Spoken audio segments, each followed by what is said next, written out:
Hello guys, welcome back. You are on to Tech Ops, and in this very video edition we're about to test one of the infamous sensor. In the previous video I taught you guys how to diagnose a bad coolant temperature sensor and also how to test a faulty coolant temperature sensor and the reading you should get. That very video has a lot to it because I was able to pinpoint one of the most rarest symptoms of a bad coolant temperature sensor because it was very rigorous. Now let's get into the show. This is a ABS wheel sensor.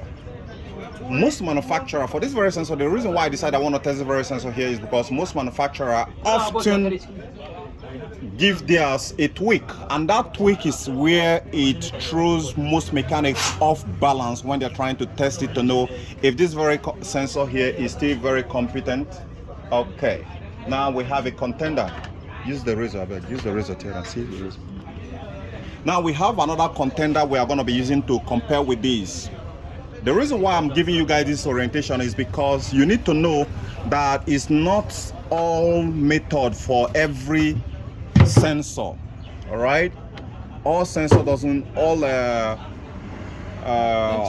speed ABS wheel speed sensor are not using the same procedures. Now without further ado, let's get in. In order for you to test this using a multimeter, you want to switch it on and turn it to ohmic range. Right, you can see, so when it's reading OL, then you are ready. Now let's get some guy over here. Now I want you to keep your eye on that. I'm going to zoom in so that you will see what we're doing right here. Now within the two probes, I'm going to plug it right in here. I want to tighten it. Okay, now that one I know the read code. Okay. Now for this same car, okay.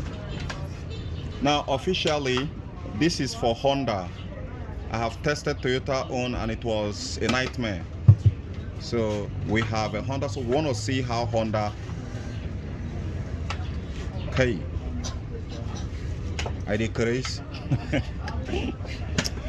Anyway, so he says actually for Toyota, so sorry for that because I've tested the Toyota newer model one and it was very easy for me to spot because we have a 2017 Toyota that was making mess. Someone just brought it to my notice, so it was a serious problem.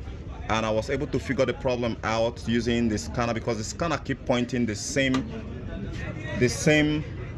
wheel. So with the help of the scanner and the multimeter, we're able to figure it out. Now you guys can see right here. So what are we getting? We're getting 1.7 k ohms, and the reading is consistent. But here, this is not just the first thing. This is just the surface area of this testing. You need to find a mirror.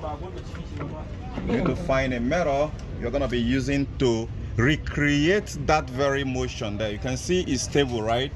But the moment, watch what happens.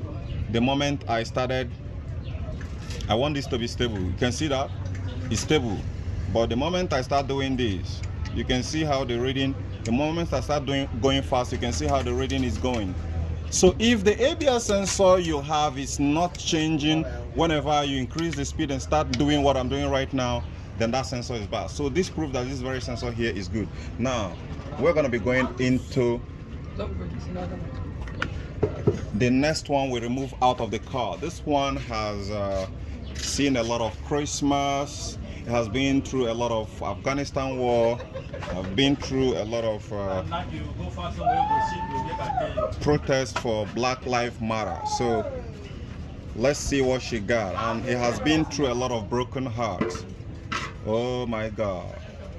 It's actually gisting me that the last girlfriend he has, just run away because he ran out of airtime when he was calling the girl. Can you imagine that crazy shit? This sensor lost his own girlfriend because he was just calling the girl and he ran out of airtime. Now, I want to see why there is a disagreement between this very sensor and the car. Now don't forget the reading which you guys got previously. I decided I want to actually not hold it because the hand can actually interfere in the reading. Whoa, you can see right there already. What we're getting right there is 1K.0 ohms. So this one have a lower resistance reading on the first area. You guys can see it right there. Now let's perform a recreation of the distance and see what happens. It's actually reading.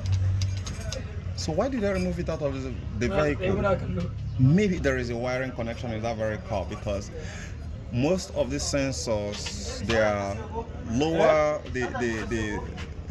the threshold parameters which the manufacturers often specify for them is from 1K ohms. So I think this one is good. Maybe there is a wiring disconnection somewhere and they couldn't figure it out, so they blame that this sensor is actually the problem. But you can see right there is replicating the reading is going up and down, which is actually recreating the motion when the wheel keeps spinning over this very magnet and coil. There's a magnet, coil and chip right in here, so whenever it goes there, whenever it passes, when another metal passes over the surface, it creates a little electrical spark, and that is what the ECM uses to determine how fast the wheel is spinning or how slow.